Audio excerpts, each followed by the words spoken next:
abadde ngaddamu emu ku bibuuzo ebyabadde mu nsinkano ye n'abasuubuzi Ssabbiiti ewedde ku nsonga y'emisolo egisukkiridde egy'abawaliriza n'okuggala amaduuka okumala kyenkana Ssabbiiti nnamba. Muzeeyi Yoweri Museveni agambye nti si buli kintu wano nti kijjibwako omusolo, n'ategeeza nti waliwo ebintu omuli amatooka, amata, ebijanjaalo, ente, obummonde n'ebirala nti nga bino ababigula okuva gye birimibwa tewali musolo gubaggyibwako, era bw'atyo n'asaba bannayuganda benyigire mu kusuubula ebyamaguzi nga bino ebitabakalubiriza.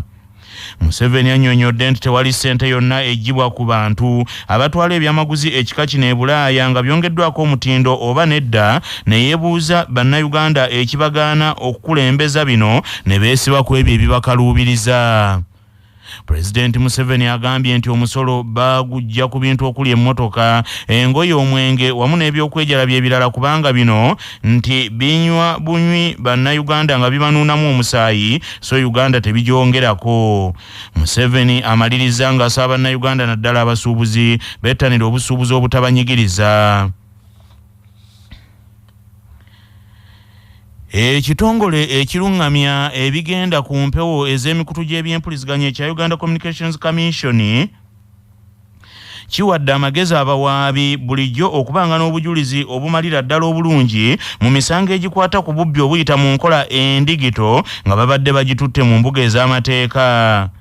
Okusinziira ku Dr. Abdul Salam Waiswanga ono yakulira ebyamateeka wamu n'okugondera enteekateeka zonna ezirina okusibwa mu nkola mu kitongole kino ekya Uganda Communications Commission, agambye nti kimenya amateeka okulumika emboozi ez'abalala awatali kubasaba lukusa, nga nti kino yadde nga abamu bakikozesa nga obujulizi mu mbuga ez'amateeka, nti naye omuntu gw'olumikira emboozi ateekeddwa okuba nga akuwadde olusa. Bannayuganda ono abawadde amagezi nti abo abateeka enkola ku ssimu zaabwe nga enkola zino zireetera abo be bawuliziganya nabo okubakwata amaloboozi obutereevu, ti kino kimenya amateeka nti balina kusooka kutegeeza ku bantu abo be bali mu kunyumya nabo ti emboozi gye banyumya eri mu kukwatibwa ku katambi. Waiswa Abdul Salamu asinzidde mu musomo ogw'abawaabi ogw'ennaku 3 oguyindidde mu kibuga ekikulu Kampala. Omusomo guno gwatandika ku lunaku olwa bbalaza gugendereddwamu okulaba nga banyweza amaanyi g'abawaabi b'emisango mu nsonga zonna eza kkooti. Disitulikiti y'e Wakiso ekukkulumye olw'ebiwundu ebyatuusiddwa ku nguudo zaayo zeebaddeyo akamala okukola oluvannyuma lw'oluguudo lw'e Masaka okubomoka mu bitundu ebyekyengera. Newankubadde ng'olunaku lw'eggulo ekitongole eky'ebyenguudo ekyayunula kyagguddewo oluguudo olwabadde lubomose ekyengera, naye abakulembeze b'e Wakiso bakaaba nti akaseera emmotoka ke zimaze nga zikozesa enguudo endala nnyingi ku zino nti zaalese zizoonoonye ng'ebimotoka ebizitebadde biyitako ate mu bungi bye byasinze okuzoonoona.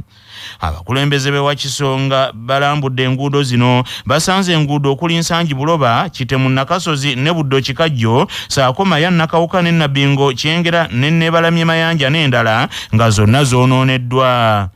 Bano nga bakulembeddwamu Engineer Geoffrey Ndiwalana nga yakulira ebyentambula n'ebyenguudo mu disitulikiti y'e Wakiso, bagambye nti kino ekyaguddewo kyandibadde kyakuyiga eri gavumenti obutaddamu kuwa disitulikiti busente butono mu kukola enguudo. Era embira gye ziri mu mbi, omuggamugula biguwaguza, ebinnya bijjudde mu nguudo bibi nnyo. Era tukubira mulanga gavumenti yaffe ya wakati esobola tuyamba obwetaavu biliyoni 4 eza district ku nguudo tezina kye zikola, kubanga buli kilomita ekola biliyoni 3. So banga agambye district ekola kilomita emu buli mwaka. So tusaba gavumenti eraba obwetaavu bwa Wakiso esobola kubanga ebukolako. Ffenna tubeera mu Wakiso naye wano wabi nnyo ate tewali funding yonna ku nguudo. So n'olwekyo tusaba kubiza gavumenti etunule ku kino ekiguddewo okubanga diversion zonna zize ku nguudo zaffe ntono nnyo kubanga tufuna ku ssente eziwera. Engineer Geoffrey Ndiwalana agambye nti enguudo zino baali bazikola kuyitako mmotoka ntono olw'obusente obutono obubaweebwa. Enguudo ezo tezaali design to take up this traffic omunene nnyo. So n'olwekyo tusaba nti batwongereko ku ssente ezikola emirimu. Bayinya tubayina, abakugu tubayina, naye okubanga tebalina mirimu gye bakolanga tebalina ssente nabo batunula butonzi mu ofisi zaabwe. Kino ekyaguddewo kissa enguudo mpitirivu nnyo ezibadde nnungi. Nebalamye Mayanja abadde wa chorus naye yenna kati abomosa. Olw'emmotoka biri ebitika sementi ebiva ehima ebive ekasese byonna biyita okwo kati zonna zifudde. So tusaba gavumenti etuyambe mu ekyo. Abatuuze ku byalo ebiwerako batotodde embeera embi gye bayisiddwamu nga tebasigaza luguudo lwonna lulamu. Songa jama agenda nayitirira abantu nabanga basumbulibwa ekyokubiri n'abantu benyini batambula ebbali bayisa obi naddala nga ngulu zaffe bw'oziraba ebinnya gemazzi ate ddala emmeroka ezenene ate kitegeeza twongerako obuzibu. Anta Abdul Bama ng'omuwi w'omusolo mba njagala ssente zaize mpa omusolo zibe nga nziganyulwamu nga nfuna services ng'oluguudo olwo nga lulungi abantu nga basobola okutambula obulungi. Mu mawulire ag'ebyemizannyo olukiiko oluddukanya ttiimu y'essaza Buvuma ey'omupiira ogw'ebigere lulangiridde Michael Bukenya ku butendesi obw'essaza eryo mu kwetegekera empaka z'amasaza ga Buganda ez'omwaka guno. Michael Bukenya okugenda mu ssaza Buvuma avudde ku ttiimu ey'essaza Kooki gye yatendese omwaka ogwedde n'etava mu kibinja. Ono ku ttiimu y'essaza Buvuma azze embigere bya Isima Ndawula eyayambyeko Buvuma okusummuka omutendera gw'ebibinja omulundi gwayo gwasookedde ddala sizoni ewedde. Omutendesi omujja Michael Bukenya era atendeseeko amasaza amalala okuli Mawogola, Buweekula ne Buluuli. Empaka z'amasaza ez'omwaka guno zigenda kutandika nga 22 omwezi ogw'omukaaga era Bulemeezi yawangula empaka ezaasembayo. Amawulire okuva ebweru w'eggwanga gakutuusibwako Kajansi Progressive Secondary School erweza Kajansi mailo 7 ku Lwentebe. Omwana muleete tumugunjule ebisingawo essimu noti 7 noti 6 emu 6 emu emu emu 6.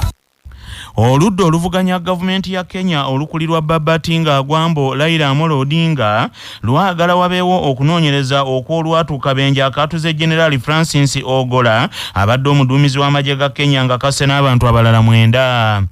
Aboludda oluvuganya gavumenti bano aba Azimio la Umoja batuuzizza olukiiko olw'enjawulo ne bawakanya ekyamagye okukulemberamu okunoonyereza ku kabenje kano Dekabusa nga bagamba nti amagye tegajja kukkiriza abantu aba bulijjo okwetaayiza mu kunoonyereza akabenje kano n'okuwa obujulizi obusaanidde. Ababaka mu Parliament ya Kenya aboludda oluvuganya nga bakulembeddwamu Opio Wandayi basizza kimunga nkuyege n'obukulembeze bwa Azimio la Umoja nti wasibwewo akakiiko ak'ekiramuzi kabenga keetengeredde ke kaba kanoonyereza ku nfa ya General Omondi Francis Ogola. Okunoonyereza okwakolebwa gye buvuddeko kwalaga nti Seychelles y'ensi ku ssemazinga wa Afirika esinga okuba n'abantu abagagga nga buli munnansi okutwalira wamu aweza obugagga bwa $9,400. Mauritius yakubiri nga buli munnansi aweza obugagga bwa $68,000. Equatorial Guinea yakusatu buli munnansi aweza $3,000 mu bugagga so nga South Africa yakuna buli munnansi aweza $2,300.